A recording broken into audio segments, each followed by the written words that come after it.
I believe it is in the best interest of everyone, the President, Congress, and the American people, that this matter be resolved by allowing the special counsel to complete his work.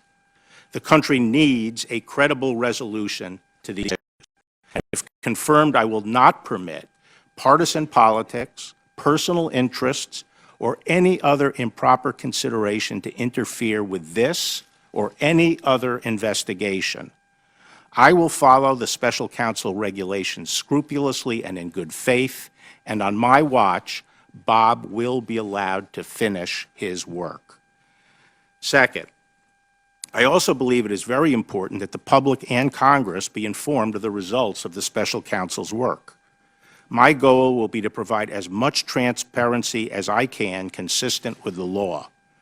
I can assure you that where judgments are to be made, I will make those judgments based solely on the law, and I will not let personal, political, or other improper interests influence my decision. Third, I would like to briefly address the memorandum that I wrote last June. I wrote the memo as a former Attorney General who has often weighed in on legal issues of public importance, and I distributed it broadly so that other lawyers would have the benefit of my views. My memo was narrow, explaining my thinking on a specific obstruction of justice theory under a single statute that I thought, based on media reports, the special counsel might be considering. The memo did not address or in any other way question the special counsel's core investigation into Russian efforts to interfere in the election, nor did it address other potential obstruction of justice theories or argue that some have wrongly suggested that a president can never obstruct justice. I wrote it myself on my own initiative without any assistance and based solely on public information. You say you've known Mueller a long time. Would you say you have a close relationship with Mr. Mueller? I would say we were good friends. Would you say that you understand him to be a fair-minded person? Absolutely. Do you trust him to be fair to the President and the country as a whole? Yes. When his report comes to you, will you share it with us as much as possible?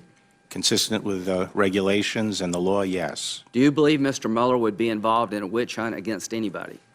I don't believe Mr. Mueller would be involved in a witch hunt. What are the circumstances that would allow a special counsel to be appointed, generally speaking? Well, I appointed three, Mr. Chairman, a special counsel, and generally, when something comes up, an issue comes up that needs to be investigated, and there are good reasons to have it investigated by a special counsel outside the normal chain at the department, someone usually of public stature that can provide additional assurance of nonpartisan. Do you believe that Attorney General Sessions had a conflict because he worked on the Trump campaign? I'm not sure of all the facts, but I think he probably did the right thing recusing himself. I agree. I think he did the right thing to recuse himself. Do you know Rod Rosenstein? Yes, I do. What's your opinion of him? I have a very high opinion of Rod Rosenstein and his service in the department. I know you promised to not interfere with the special counsel.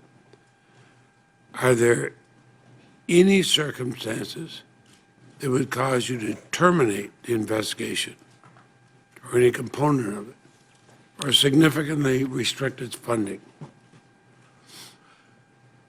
Under the regulations, Bob Mueller could only be terminated for good cause, and frankly, it's unimaginable to me that Bob would ever do anything that gave rise to good cause.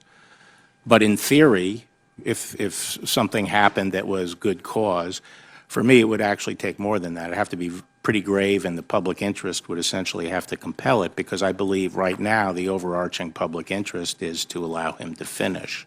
I would agree with that, but I also think over the past 18 months, you rather harshly prejudged the investigation in some of your writings. Well, I don't see that at all, Senator. You know, when you strip away a lot of the rhetoric, the two things that have been thrown up as me sort of being antagonistic to the investigation are two things. One, a very mild comment I made that, gee, I wish the team had been more balanced. I wasn't criticizing Mueller. I believe that prosecutors, and I think you would agree, they can handle the case professionally, whatever their politics are. You know, a good prosecutor can leave their politics at the door and go in and do the job. And I think that's what Justice Department prosecutors do in general. But you also are very critical of the Russian probe. And I mean, I can't think of anything that would, in your memo, for example, that would jump out more for this president because of his commitment to it. And I ask that because some have said, on both sides, that it looked like a job application.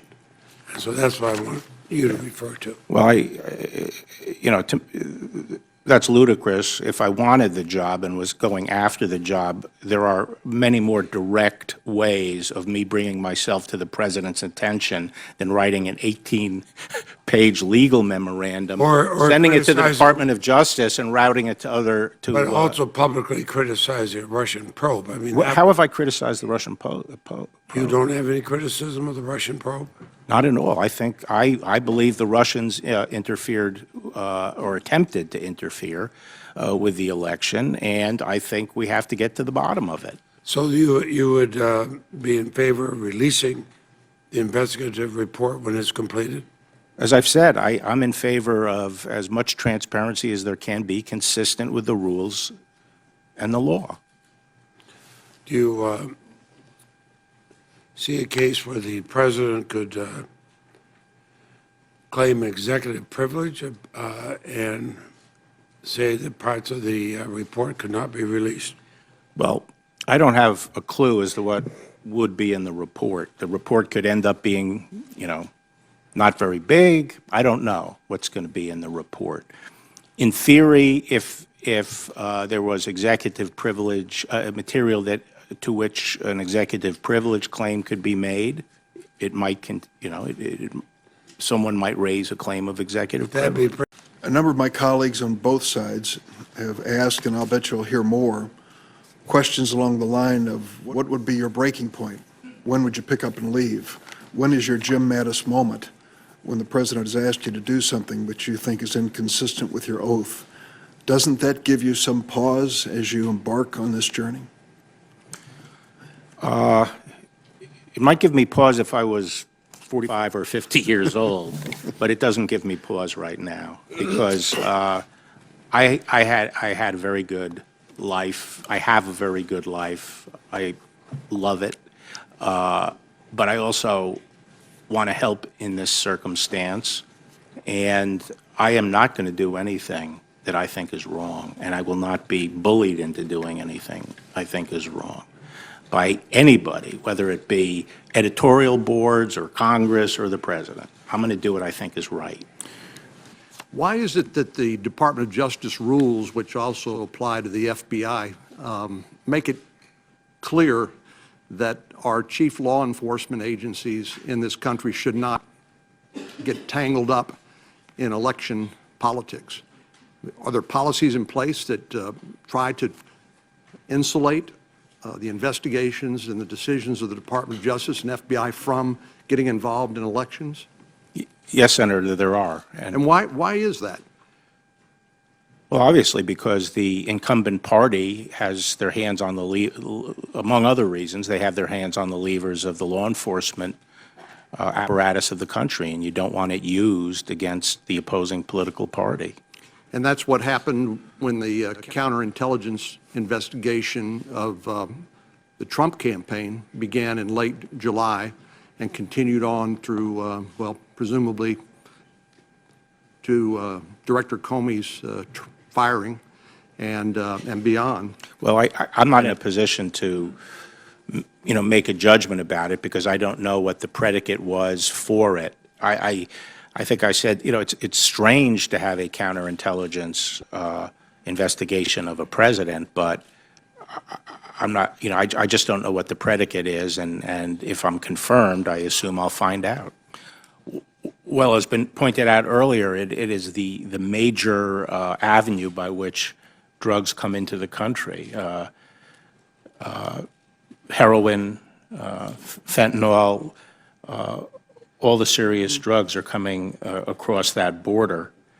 And again, I feel it is a critical part of border security that we need to have barriers on the border. We need a barrier system on the border to get control over the border. And I think, obviously, there's some places that